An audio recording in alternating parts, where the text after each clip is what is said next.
Welcome to Quick Take. I'm your host, one of your hosts, Susie Tomanchuk, along with James Capps. How are you, James? Hey, Susie, I am excellent today. Glad to be here. I am so glad you're here because I couldn't do this without you. It's like yin You and probably yang. could. It would just be really, one-sided. It would be one-sided. Just be my opinion. That's right. All right. So I'm going to get stuck there if I stay there. So let's just move on. Let's move on. Let's fire it up. Our best material comes from just conversations I have with executives all day long. And I happen to have one today because every day is another conversation. We were talking about this leader was telling me that she has somebody on her team who talks too much. And she said, and even in our one-on-ones, I kind of get lost in his point, Oh, wow. and I'm not really sure what to do with it. And but what was really interesting is she goes, but I have the opposite problem with him sometimes in meetings where I want him to step up and contribute, but he, like, even after a pregnant pause, doesn't assert himself. I have to actually call on him. And it's not just like team calls, it's like Sure. client calls, just a lot of different ones. And so we talked about communication strategies. And I think from an executive perspective, I wonder if we have some techniques that we can, maybe 3 of them, that we could offer. Well, I think this is a really good topic for our Back to Basics series, which is, that going back to some of the foundational things that we talk about as leaders, and so often we get caught up in our budget process, our audit process, whatever, and we forget the basics. And so I think as, we have a series of 4 episodes we're putting together to talk about going back to basics. And I think this, just communication strategies is, if there is a intro level 101, a pre-course that a lot of us should just really think about is good communication strategies. So I'd love talking about it. Awesome. That sounds good. Brilliant to put it in the back to basics. Because like we had talked about before, it's really important to relook at with fresh eyes some of the things that we're doing because we get bad habits. So it's such a great one. Yeah. So tell us, what's the first one that's on your list? Well, one of the things that you and I have talked about, which is really interesting, is when you're in a room in particular, try to fill the space in a similar volume or similar amount that other people in the room are filling. And by amount, I mean, if somebody's talking, look at how much time people are talking, and then you should talk in a similar amount. And so, and if they're talking a lot, you can feel free to talk a lot. But if you're not talking at all, you may have to step it up. Or if you're talking too much, you may have to step it down. And so read the room, if you will, contribute as much as others are, and use that as a good way to measure how much speaking you should be providing. I love that because it does give you something objective that you can look at to kind of know if you're putting your place in there. And I had an executive say to me last week, can you help my people understand it's not just showing up, it's being seen. Right. And that's another way of being seen at the table and making that space for yourself. It really is like your space at the table. Think about having equal space. Right. And I think the next item I'd like to bring up as a number 2 is okay. So you're now looking at the room, and you're thinking, hey, everybody should be speaking a similar amount, and perhaps have not been speaking as much. Don't speak to speak, right? You want to contribute. Yes. You don't want to respond. And I think so often people in meetings will only provide information when asked. That's a call and response methodology, and your response may or may not be as powerful as some of the thoughts you have. And so I think it's important for you to try to focus on contributing and adding value to the meeting, not waiting for you to be called on. Yes. And I'm going to go back to one little nuance you said in there so quickly, is that if you're called on, your opinion or your thought is not as impactful as if you just lay it in there at the right time, right, and say it on your own. So you're seen more. Yep. I think that's the difference between responding and contributing. And I think you want to be a contributor. You just don't want to be responding. And I think that's it's a difference, and it's the difference between a participant and a leader. And you need to be a leader in the room. Ooh, that's a good point. All right. That was good. That was like a rewindable moment right there. That's a Good good one, piece. James. Yeah. Thanks. All right. But I What's have a number third three? piece. I have a third one. I have a Okay, third good. one I is one of thought my you did. favorites.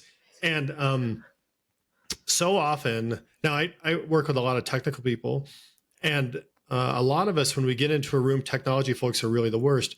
We get excited and we want to add value. And I often find people talk a ton, that they are just, it's almost word vomited. Sometimes they're just spewing Hmm. everything they get out. And a lot of times it's our response to the fact that we have the floor. So we want to get our ideas out there, and Hmm. I want to make sure everybody hears me, but it's also just trying to add everything on the table at once. And my recommendation oftentimes is to try to speak like you write.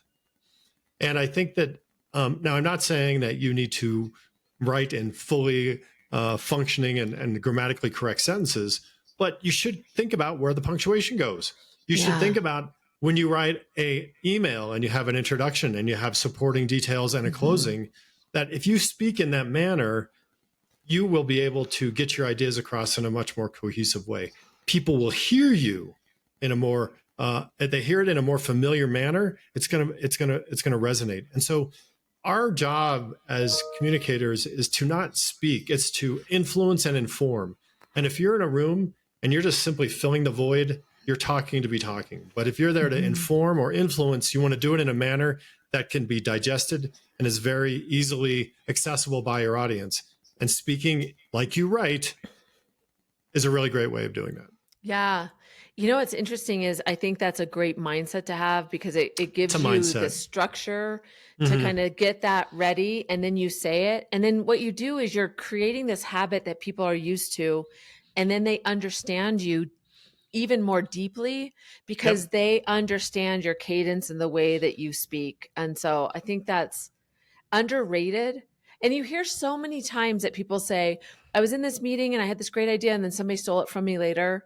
Mm-hmm. And the research says that that person isn't always intentionally doing that, but they didn't package it the right way the first time. Right. And that Right. person took the opportunity to kind of clarify. And that if that's happening to you, that's a signal that you're not packaging it well for people to understand. That happens. It happens to me when I say something and then somebody a few minutes later says it again and it has more resonance. That's a signal to me that I did not say it well, or I'm Mm, not being heard, or I didn't set it up well. And that's not me getting frustrated with the audience. That's me getting frustrated with me. I yeah. failed in my role as a communicator to make that point in the way that I thought I did. Yeah. Um, and yeah, I think a lot of times it is you get caught up in the moment. You get the points you want to make. You get the floor for a moment, and you're not communicating as well as you could be. So thinking of and speaking like you write, I think, is a great way of putting some structure around the way you speak. Oh, that's so good. That's so good. And it's so helpful to have these and really think about how you're using them. So what are the three again? The first one I think about a lot is really, understand the space that others are occupying when they speak in a room, and fill the similar amount of space. So don't talk more than others, but don't talk less than others. And the second one is your role is to communicate, not to speak. So you want to add value in a meeting. So be sure that you are adding, you're not just responding, you're interjecting, you're adding value at the appropriate times. And then the third one is, try to speak like you write.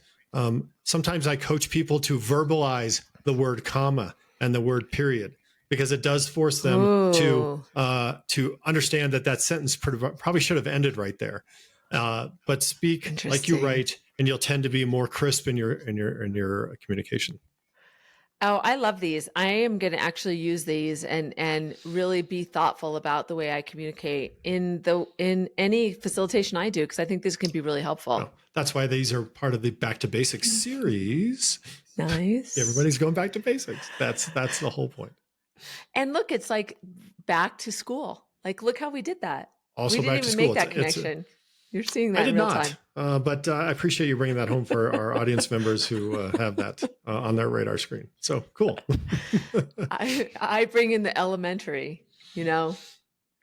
There you Not go. touching that. So with that, we're glad you joined us today, and we would love to hear from you. James and I are both on LinkedIn, so feel free to DM us, comment, just join the conversation and tell us what's on your mind. That's so helpful to us and so rewarding to us. We love that so much. Absolutely. We are going to have 2 more of these back to basics. And if you missed the first one, make sure that you look for it, because we may not have teed it up very well. So it's not your fault. It's ours. So go back. And that was the one right before this one dropped. But thanks, James. I appreciate you. I appreciate you, Susie. And we appreciate you for listening. Thank you so much for being here.